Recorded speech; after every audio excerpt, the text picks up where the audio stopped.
This is Daybreak Asia. We're counting down to Asia's major market opens. And Haidi, lots of different focus points in the session. US inflation, of course, but there's also what's happening in Japan and really that big watch on wage negotiations and any sort of pay bumps. What sort of reporting are we going to get later today? Yeah, too close to call. You know, some of this data could take a while to kind of really be brought together, but we're looking for a number around 3.84% in terms of those wage gains. And, you know, Bella, I don't want to say it, but if that disappoints, we could see a pretty massive reaction in these markets. Absolutely, yeah. We've really just seen so much agitation now for the BOJ to shift its policy settings as soon as next week. And that's really the dynamic that's been playing into markets as well, because we've seen that yen strength coming through. It's been high for 4 straight weeks against the greenback here. Today, fairly steady, but you're still trading around that 147 mark.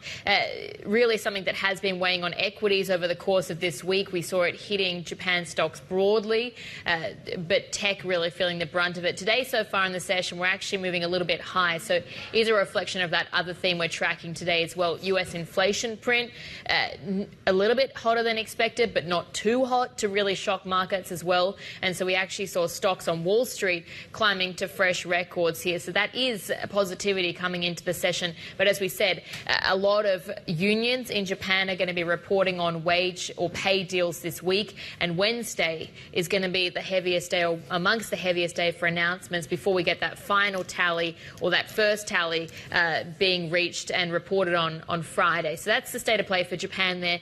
Let's shift it to Korea now. Take a look at what's going on in the session so far.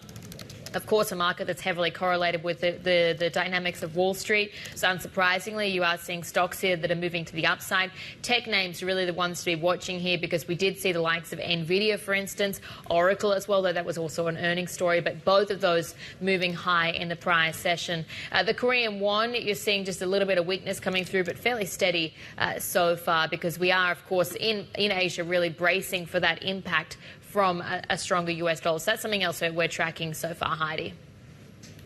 Yeah, the currency effect will be quite interesting to watch, even as we kind of see a pretty mixed picture. In fact, the Aussie dollar holding up quite well. But of course, that's also a China proxy. We're also getting some positive news flow for these Australian markets when it comes to the bilateral relationship. We are hearing potentially ahead of that visit from Foreign Minister Wang Yi that's expected in the next couple of weeks or so, that we may get an easing to these punitive trade tariffs on Australian wine of 218%. They've been in place for almost 3 years. We're seeing a pretty outsized reaction when it comes to the likes of Treasury Wine, Australian Vintage and similar names there. The broader markets are trading quite well at the moment. We're getting support from financials, consumer discretionary stocks. Pretty modest rise there of about just under 0.2%. The Aussie dollar, as I say, holding steady at 66.08. We're also watching oil markets at this point as well.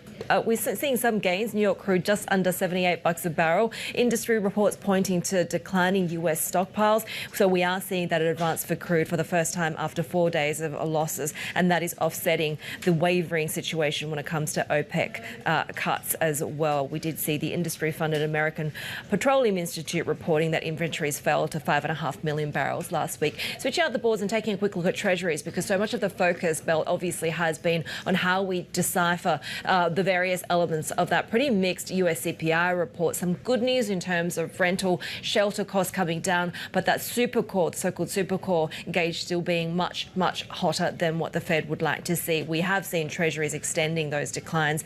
Pretty weak demand too when it comes to that 10-year auction as well. That result trailing that sell-off that was sparked by the inflation data initially. Swaps, I should say, Bill, I should remind everyone, still pricing in a nearly 70% chance of a cut by the Fed by the time we get to June.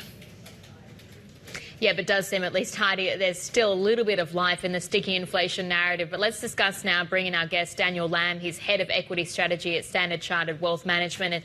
And Dan, what were your key takeaways from the US inflation print? And importantly as well, when it comes to the bond space, how should you be positioning yourself at this point in time?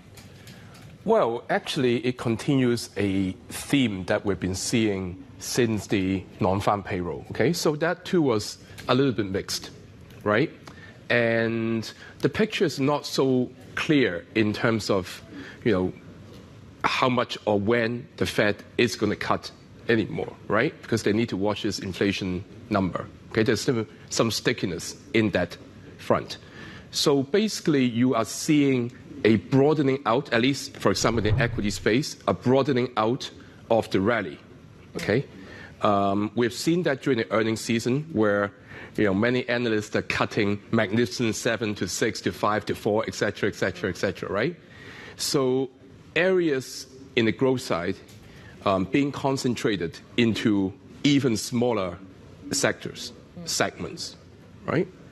And equity is still rallying. So what that means is that the rally is being broadening out to other stocks, to other sectors. Okay, so we're seeing some selective healthcare stocks doing very well because some investors would like to have some defensive exposure, right? And also some of the sectors. So what that means, going back to the bonds market, is that the one-way train of the yields coming off and bonds rallying, the treasuries rallying, is becoming a murkier picture, right, because of that. So probably the US 10-year yield is likely to have some upside from here. So I would believe that the treasury's weakness is not finished yet. It could well go to 4.5%, the US 10-year yield. Of course, a lot of investors have been really wrong-footed by bond trades over the course of this year.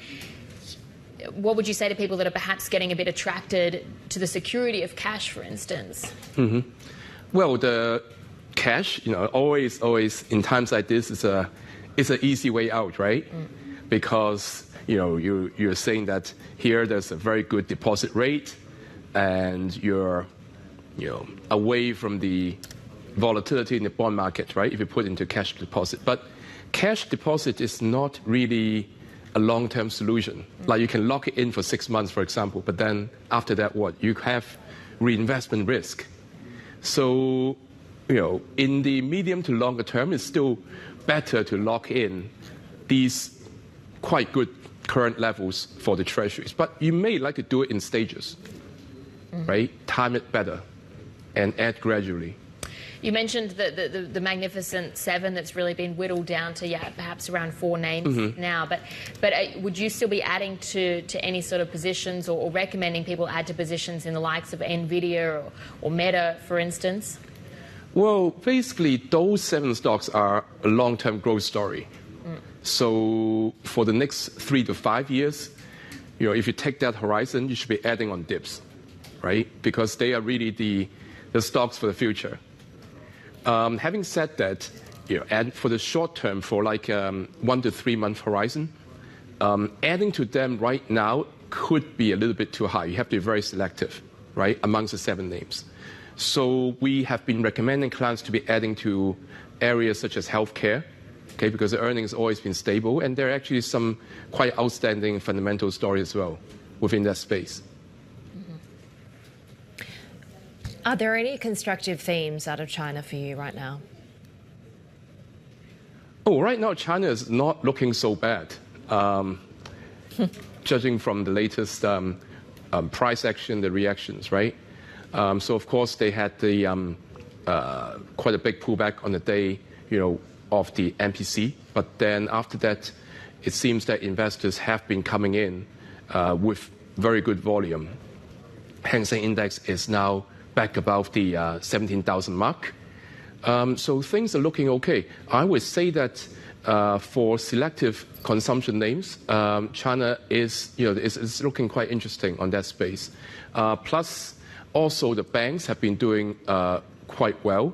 Of course, they always have the dividend angle. But in times like this, in the early stage of the rebound, they have been doing pretty good. So I would say that some of the consumption names, the banks, and also the SOEs in general.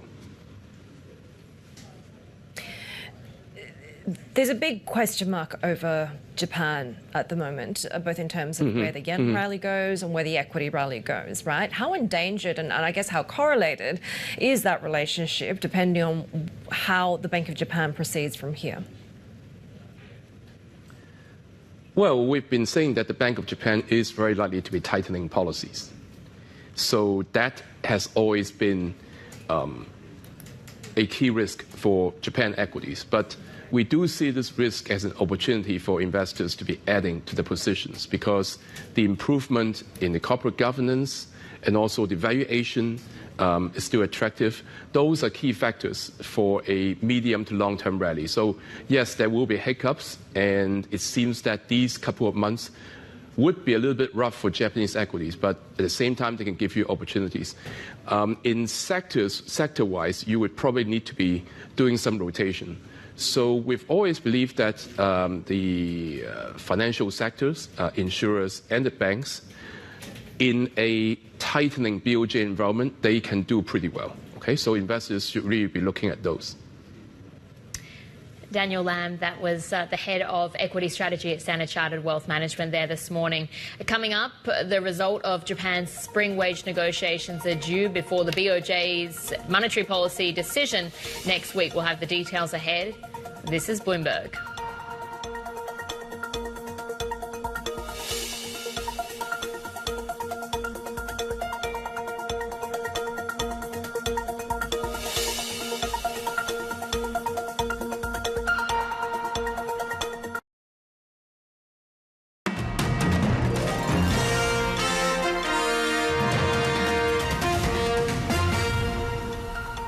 It's kind of like when you take cookies out of the oven.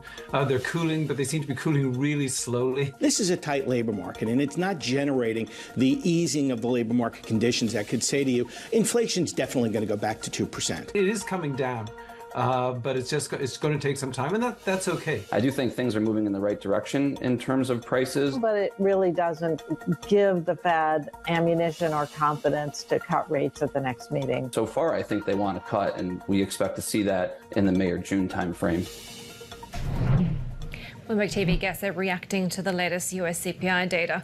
Well, the US dollar in focus after the release of that CPI print, and strategists seeing that dollar strength coupled with higher Treasury yields will be hard for Asian bonds and currencies to shrug off. Let's bring in our MLive strategist, Mark Cranfield, for more. So, Mark, I suppose, how much conviction is there in the direction of the dollar coming off that inflation print? I don't think it's made a huge difference to what foreign exchange traders were thinking, really. They know that the two major events coming up in the next week, obviously, are the Bank of Japan meeting followed by the Federal Reserve. So that was always going to be the big picture on the agenda. Where the CPI may come into the picture is that it could make a marginal difference as to what Fed people are thinking in terms of their dot plots. But they'd probably already made up their minds anyway, whether there's going to be changes to those plots. So traders will certainly be interested in how the plots are projected when the Federal Reserve announced that next week. But in the immediate picture, probably the Bank of Japan meeting weighs even more heavily on what foreign exchange traders are thinking. Because if we do get surprises from the Bank of Japan, the extent of which they're willing to make policy changes will have a very big impact on dollar yen, and where dollar yen goes, it will move the rest of the foreign exchange market. We've seen already in the past couple of weeks that when dollar yen starts to pick up downside momentum, it moves everything with it. The euro, the pound, the Australian dollar, even the Chinese yuan are all in its tailwind there. So really, now is the question of, we've been told this Bank of Japan meeting is too close to call, and what traders are trying to gauge now is, are we going to get a big whammy? Is it going to be the end of negative rates, the end of yield curve control, the end of ETF buying? Is it all going to be done in one measure, or are they going to try and stagger the thing? So they're going to test out the waters, maybe by dropping yield curve control at the next meeting, and then dropping negative rates at the meeting after that. So really, that's what traders are trying to weigh up. And certainly where dollar yen goes, the rest of the market will follow. And Mark, as you've been writing about on the blog this morning, the Bank of Japan, yeah, maybe too close to call at this point, but as you say, negative real yields are not. A long way. I mean, if you look at Japanese 10-year yields, where we haven't even reached 1% for 10-year Japanese yields, and the way the Bank of Japan has been defending the market, making sure that moves are very gradual, it's going to be a very long time before 10-year yields get anywhere close to the inflation. If you look at headline inflation, it's around 2% in Japan. Even forecasts within Bloomberg surveys are not looking for anything like 2% yields. They're looking for only 1% yields next year, let alone this year. So the upward movement in yields, even in the long term of the Japanese market, is probably going to be pretty slow. And if you look at core inflation, of course, it's even higher. It's still above 3% in Japan. So we're going to have negative real yields for a very long time. That obviously has a slightly downward impact on the Japanese yen. So whatever happens in terms of dollar-yen movements, either triggered by the Fed or by the Bank of Japan, everything will be moderated when people take into account that real yields are going to stay negative for quite a long time in Japan. That was our MLive strategist, Mark Cranfield there. And of course, the direction of what the BOJ does next week really hinges on the outcome of wage talks. Now, we've got a wide range of unions that are going to be reporting on wage deals over the course of this week. Wednesday, today, amongst the heaviest day for announcements as well. So let's get more with our Asia economy and government senior editor, Brian Fowler, joining us this morning from Tokyo. So, Brian, the signals so far are looking pretty good for salary rises in Japan. Yeah, that's exactly right. We expect wage increases this year to outpace those achieved a year ago, and we're getting signals every day. So the annual wage talks culminate on Friday when Rengo releases a final tally. But Rengo is a huge collection of unions, and a bunch of those unions are going to be releasing their tallies today, those results. So that's kind of a leading indicator for what the ultimate number will be. Also today, we've got Toyota coming out with its deal. That's just one company, but it's obviously a very huge bellwether company for the rest of Japan. So that's going to be a big piece of news coming in just a couple of hours. What's the danger of an undershoot here, particularly as we know it's sort of, it's not necessarily one clean set of data, right? It takes a little while to be able to bring it all together. Yeah, an undershoot would be a huge shock. I mean, everybody is pushing for big wage increases, including Prime Minister Kishida. A lot of his support rating has come to a new low over the last week. And part of that is households getting really frustrated with the steady decline in real wages as wages don't keep up with inflation. So that would be huge if it did undershoot. But I think the chances are that that won't happen. Everything points to bigger increases. There's so much pressure, both from in terms of society demands, but also the labor market has a chronic shortage of workers, and that's forcing companies to lift wages in order to attract the people they need to keep their businesses running. Are we seeing a virtuous growth cycle in terms of confidence in that reinflation effect? Is that feeding through to confidence in households and what they're spending, given we've seen domestic assets trend lower? That's an excellent question. And the fact is, no, we really haven't. So consumer spending in the last quarter, we had revised data a couple days ago. Those figures were actually revised down for consumer spending. Household spending has fallen in 11 straight months from year earlier levels. So far, consumers are really reluctant to spend. However, if we get wage hikes that are of the magnitude that we expect, somewhere around 4%, maybe higher than 4%, that would outpace inflation. So maybe for the first time in a long time, consumers would feel like they've got a little bit more wiggle room to spend money, and that could push us that last little inch towards achieving that virtuous cycle that the BOJ's been looking for so long. Our Asia Economy and Government Senior Editor Brian Fowler there ahead of what is a crucial few days for Japan. You can get a roundup of that story and the others you need to know to get your day going in today's edition of Daybreak. Bloomberg subscribers can get that at Daybreak on your terminals. It's also available on the mobile in the Bloomberg Anywhere app. You can customize those settings so you just get the news on the industries and assets that you care about. This is Bloomberg.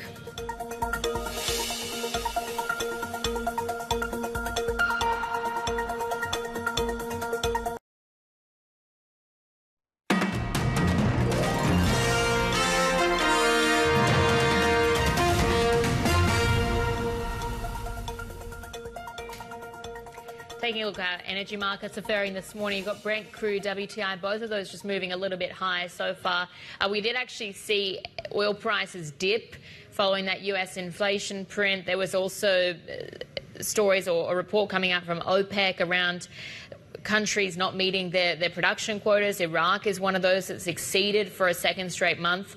So something that did play into the dynamic. But let's focus now more on energy and oil markets, bring in our energy and commodities editor, Andrew James in Singapore. And Andrew, actually, we're focusing a lot on two of the most consumed fuels, that's gasoline and diesel. They've actually been seeing price gains that have outpaced what we've seen for crude oil. That's right, Annabelle. In the US, we've seen gasoline futures up by about 20% this year. That's ahead of about a 7% rise in global benchmark oil prices, and diesel in Europe is up about 10%. There's a number of factors behind this. We've had some we've had outages at refineries, both planned and unplanned. We've also had drone attacks on Russian refineries. This is coming on top of all the transport disruptions we have from the Houthi attacks in the Red Sea, which is adding transport costs, and that in turn is on top of the disruptions to the market caused by the Western sanctions on Russia. So all those factors are sort of, funneling into fuel prices more than oil at the moment. And another interesting factor is high-octane blending components, which are added to gasoline. Now, there's a shortage of these in the US, and that's mainly down to the sanctions on Russia, because that's sort of restrict the flow of heavier crudes, which are used to make that. So, yeah, all those factors are funneling into this big surge that we're seeing, particularly in the US for gasoline prices. We're also seeing, of course, headed into the start of the peak US driving season, there are political implications too, right? Is there anything that President Biden can really do before November? Yeah, well, if you look at prices at the pump in the States at the moment, they're now about 60% higher than they were at the beginning of November 2020. So that's potentially a big headwind for Biden in terms of, how well people are feeling about the economy, feeling about their own sort of economic health as they make up their mind who to vote for. We also have US fuel stockpiles running pretty low, and the US strategic reserves are also pretty low. And as you mentioned, we've got the peak summer driving period coming up. So all that adds up to a fairly grim outlook for Biden in terms of oil prices, and there may not be that much he can do to get gasoline prices down. What are we seeing out of Russia at this point? Because we did hear from Vladimir Putin supporting those OPEC plus oil cuts, but also warning of the risks. Yeah, well, Russia's in a bit of a unique position with the cuts, and it has the ability to sort of flick between production and exports. So it can actually adhere to the production cuts, but keep exporting more. Obviously, we've got another OPEC plus meeting coming up. I think it's a couple of months away, and there's probably going to be more pressure from Russia and others in the group who want to pump more. The Saudis, of course, seem keen to keep the cuts going so they can try and buoy the prices, but some of the OPEC members want to pump more, and we've just heard, as you mentioned earlier, about Iraq exceeding its quota. So that will be, definitely an interesting meeting to watch. Energy and Commodities Editor Andrew James there. Take a look at how futures in Europe are tracking at the moment. And this, of course, we continue to pass through not just, of course, the implications of that inflation print, quite mixed as it were from the US, but also looking ahead to these wage negotiations in Japan and how that feeds into the Bank of Japan. We are expecting to see a little bit more upside when it comes to European futures. They're up by about 0.2% there. We did see the Stock 600 really extending gains and hitting a new record after that overshoot in US inflation. Really didn't have much of an impact when it comes to European confidence and risk appetite in the markets in that previous session. That benchmark about 1% higher in London, the biggest jump since January, in a pretty broad-based play across sectors. But watching currencies as well, given the move in the dollar.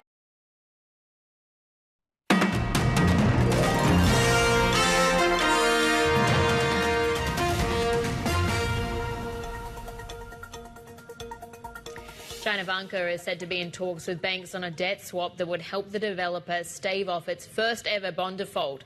For more, let's bring in our bond and loan reporter, Loretta Chen. And Loretta, does this signal that Vanke is in really quite deep liquidity trouble at this point in time?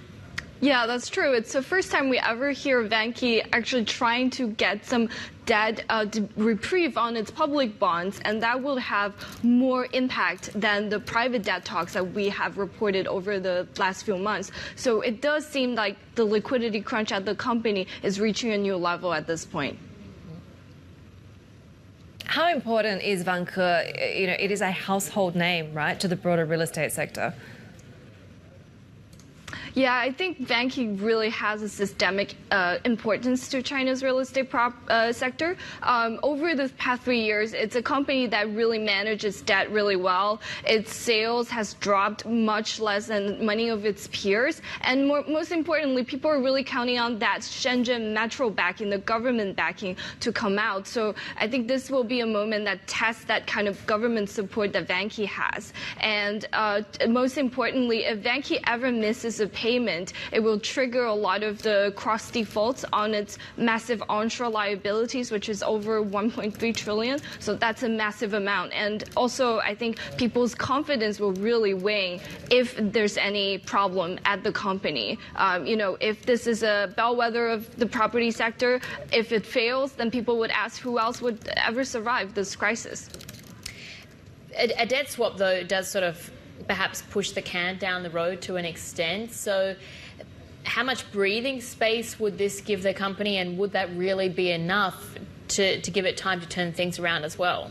Yeah, those step talks are happening on multiple fronts. So there's the public bond discussion that are still ongoing, and we don't know if the banks are actually going to agree to extend or help swap all of these bonds. And on the other hand, Vanke is in talks with banks for potential credit lines. So we know that actually in the offshore market here, some Chinese banks are still having reservation in terms of how much they were willing to provide the company with. And I think the Shenzhen government is also very much close involved in these talks about bank credit lines, and we hope that a few months ago they actually came out to say they will continue to support the company. So we're looking for that similar signal to come out again at this time for the company.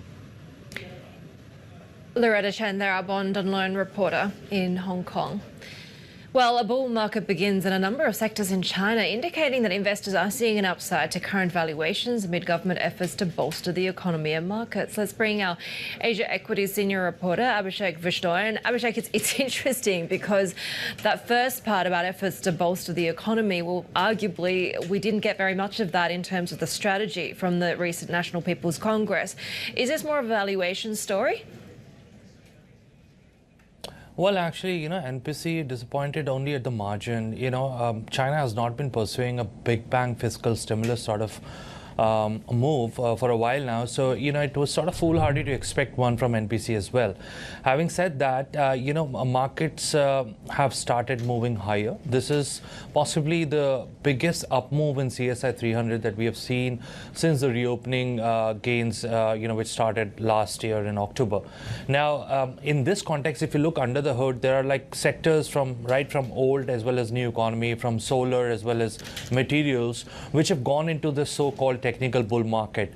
This price action is actually backed by Beijing's resolve to stem the rout, their steady stream of stimulus measures and tweaks here and there. And, apart from that, if you look, the liquidity moves the market in medium term, and liquidity has turned positive. Southbound has been positive for a while now.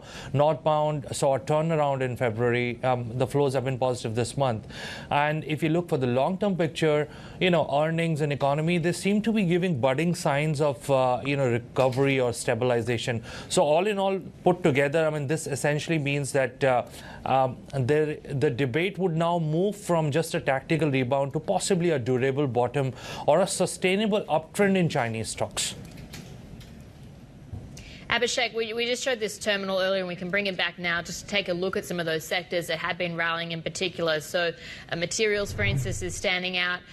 Renewables as well. There's some of the more smaller cap tech companies.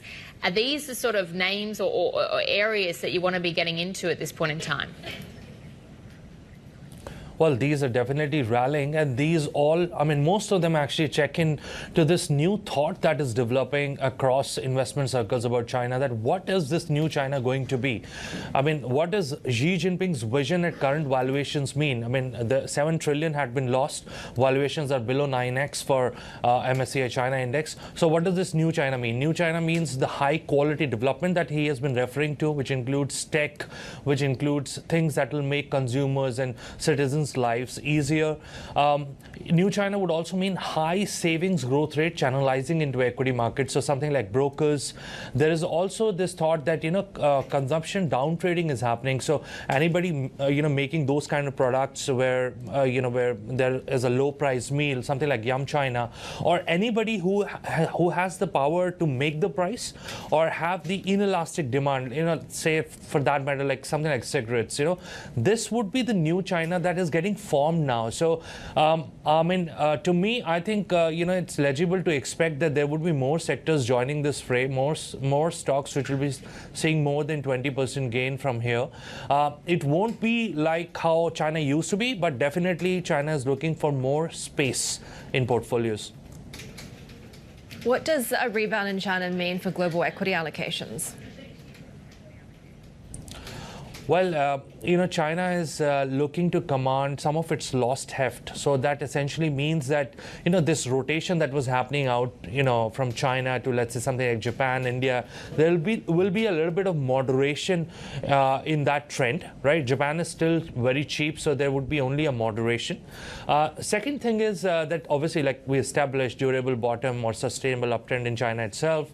And third is that, MSCI EM and MSCI All Country World Index, they haven't really done how, let's say, just US Index or just India Index have done.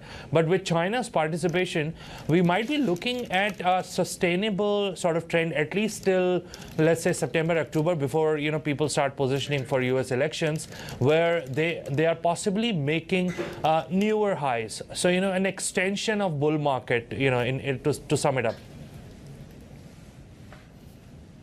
Our Asia Equities senior reporter Abhishek Vishnoy there.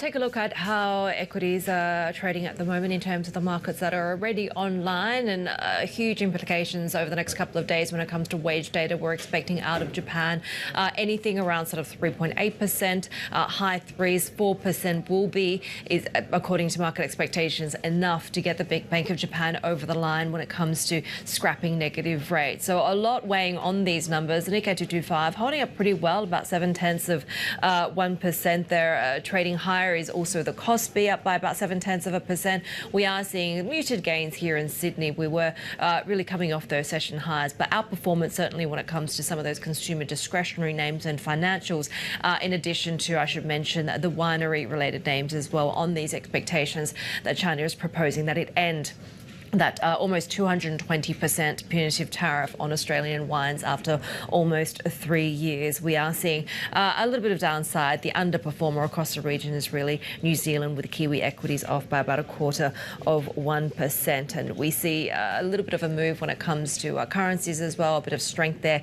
in the US dollar. But at this point, the big question mark as to where we go next for the yen rally going into that Bank of Japan decision. We do have much more to come here on Daybreak Asia. This is Bloomberg.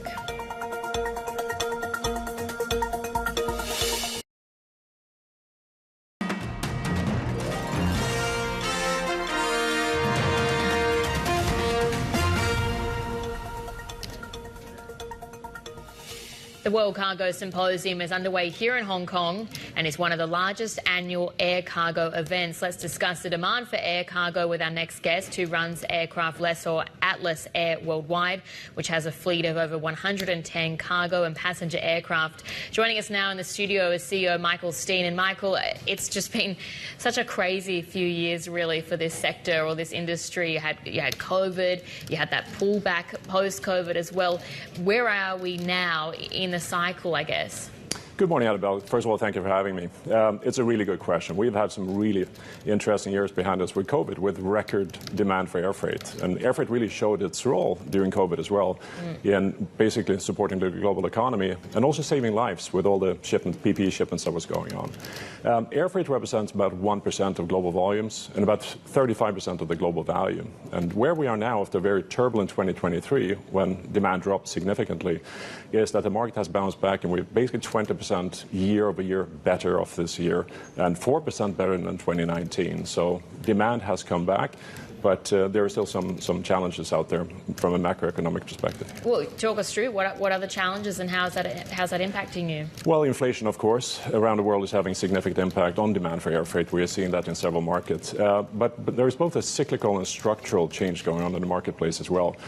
And on the cyclical side, we see that any upturn in air freight demand lasts for about 3 years, so it follows the global economy, and then it follows a downturn, which lasts about 12 to 18 months, and we're coming out of that cycle now. There's been one shining light during that period of time as well, and that's the structural change in demand with e-commerce. Now we're seeing a shift from B2B demand to B2C.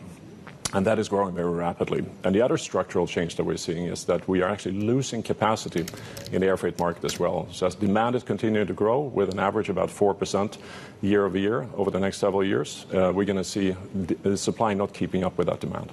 And when you talk about the sort of that consumer segment that's growing as well, it really does make me think of some of the big powerhouse manufacturing companies that are located in China. What sort of read-through are you getting on China's economic health and also that air freighter activity as a result?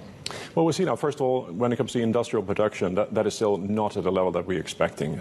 We're seeing PMI index, for example, at 49, so still not in a growth mode. It has to pick up a bit more, but we expect that will change throughout the year and that we will see growth again coming out of China. But when it comes to e-commerce, it's growing rapidly. E-commerce today represents about 18% of all global retail sales and is growing at a rate of about 8 to 9% a year. But it's significant demand that's coming out of various markets. And of course, China is a very important market there.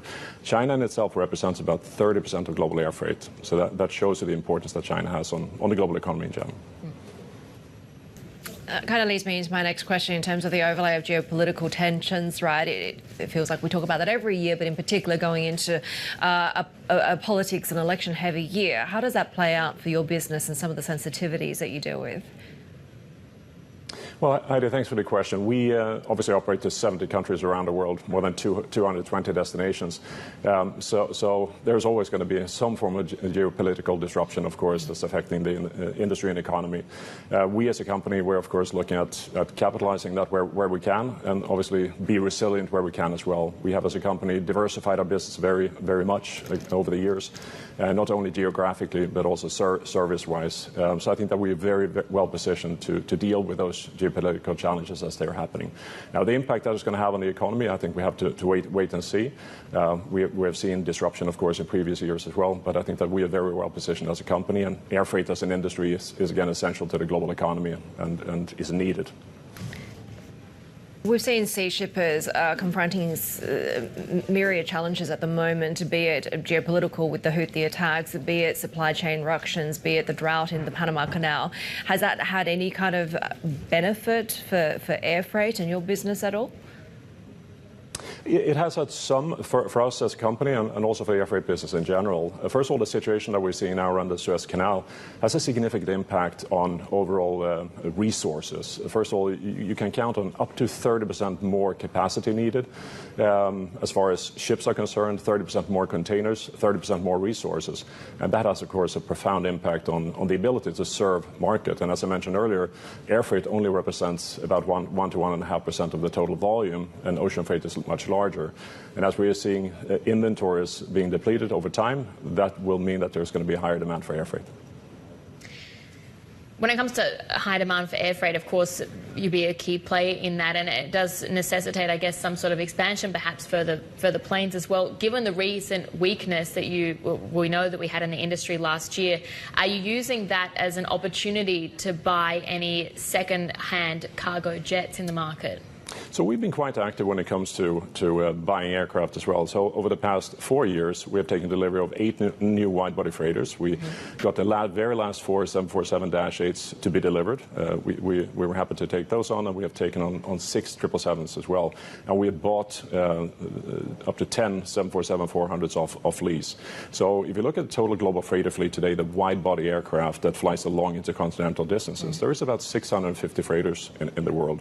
We have more than 10% of that capacity ourselves, and we're obviously aiming to grow that fleet as we go forward as well. Now, out of those 650 global freighters, about 125 or so are now coming up to retirement age. And that goes back to my previous question that there is going to be a pressure on supply going forward. So I think that we are really well positioned as a company. And when it comes to other opportunities, are you looking at anything, for instance, growing through M&A? We have over the years looked at 2 different areas of growth. One is organic growth, and that's expanding our fleet to the 113 aircraft that we have at the moment in our fleet, and then 40 more in our dry leasing portfolio. We have acquired a company over the years as well in Southern Air, and we're currently looking at opportunities to expand our global footprint, expand our services as well, and with a very strong backing now of our investors in Apollo Global Management and J. Fleeman Company and Hill City Partners. We think that we're very well positioned to capitalize on opportunities that comes up. Would one of the strategies be potentially to take more control over JVs? We're looking at JVs as well as other forms of collaboration models. We have a couple of JVs in place, both with DHL Express in Polar Air Cargo, which has been in place since 2008, and very successful both for Atlas Air and for DHL Express in expanding their capability, service capability. We have a joint venture on our dry leasing side together with Bain Capital Credit, where we're acquiring aircraft and leasing those out to various companies around the world. So I think that there are several opportunities and ways for us to expand. All right, Michael, that was Michael Steen, their CEO at Atlas Air Worldwide. And some other corporate stories that we're tracking this morning. We're keeping an eye on Boeing supplies in Asia after the U.S. National Transportation Safety Board says it will hold a hearing in August on its investigation into Boeing's door plug blowout. The plane maker is not just facing possible legal issues, but a crisis in confidence as airlines turn away from buying its jets. Major American carriers have flagged they're lacking aircraft they planned on receiving this year because Boeing slowed output. Cathay Pacific is set to post its first annual net income since 2019 when it reports earnings later Wednesday. That's as a pickup in travel demand and elevated ticket prices help the bottom line. Air passenger traffic has risen steadily since China fully reopened its borders a year ago. Still, demand hasn't kept pace with the airline's increase in flight capacity. Intel shares are falling in extended trading after Bloomberg reported that the Pentagon has pulled out of a plan to spend as much as $2.5 billion on a chip grant for the company. Sources say the move forces the Commerce Department to make up for the shortfall. It also threatens to limit the total amount that Intel has been expecting to get in federal funding. And you can watch us live and see our past interviews on our interactive TV function, TV Go. There you can also dive into any of the securities or Bloomberg functions we talk about. Plus, become part of the conversation by sending us instant messages during our shows. This is for Bloomberg subscribers only. Check it out at TV Go.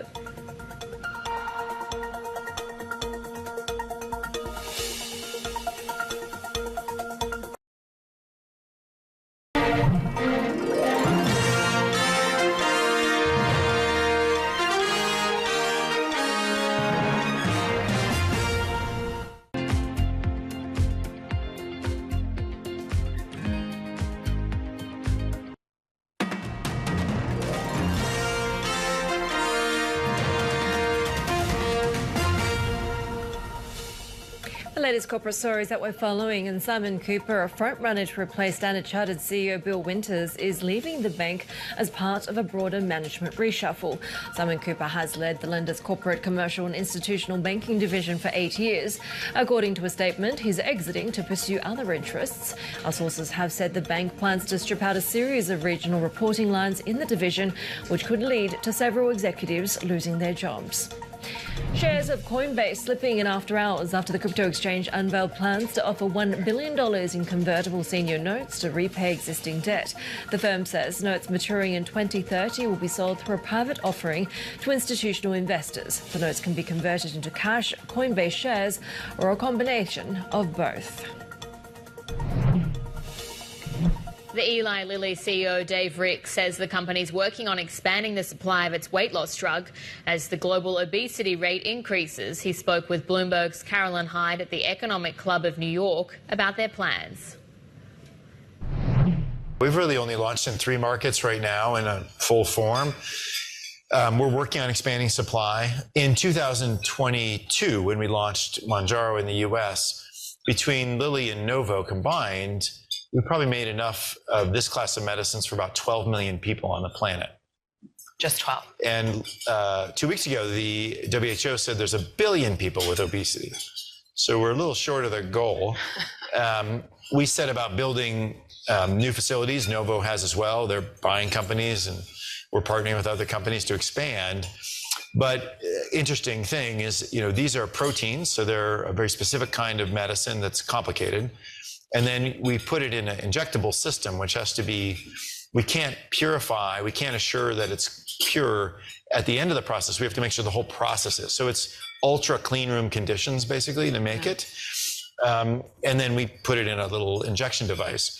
That kind of system, probably in the whole world, 80% of the capacity is already controlled by Lilly and Novo. So there are not built sites to go buy or rent to make more. We have to make them ourselves. Yeah. So we're doing that. We currently have 6 manufacturing facilities under production or being stood up. We had 14 before, so that's like a 50% increase. We'll probably have a few more by the end of the year announced. I mean, we're going as hard as we can. But capital's not the constraint. Time is the constraint. Those buildings take 3 or 4 years from announcement to come online. So right now in the US, there's frustration because there's shortages of these, but we haven't even introduced them in most of Europe or the world. So more to do. One project we're working on could change that, which is an oral solid. So it's not a protein, it's chemistry, and it's not in that injectable device, which is so difficult to make. It's a pressed tablet. There's the world is awash in those capacities. And so should the drug be successful, I think we'll be able to tap into quite a bit more supply, which will be good for the US, but even better for places like Brazil or Mexico or China. Eli Lilly CEO Daybreak there speaking to Bloomberg's Caroline Haidi in New York. Take a look at how we're setting up when it comes to futures trading at the moment. US futures are looking like this as markets have digested really that mixed CPI report. A little bit softer when it comes to trading for S&P futures there. Taiwan seeing a little bit more upside of 0.3%. Watching potentially for a bit of pressure when it comes to China stocks, despite, of course, this rally sending a number of benchmarks past 20% from the lows. It is an encouraging signal that this badly battered market may be headed for a more sustainable uptrend after what has been a series of false dawns over the past year, despite still not a great deal of detail in terms of what that broader economic support looks like from policymakers. But there has been signs of more constructive positioning both across old and new economy sectors. That is just about it for Daybreak Asia. Our markets coverage continues.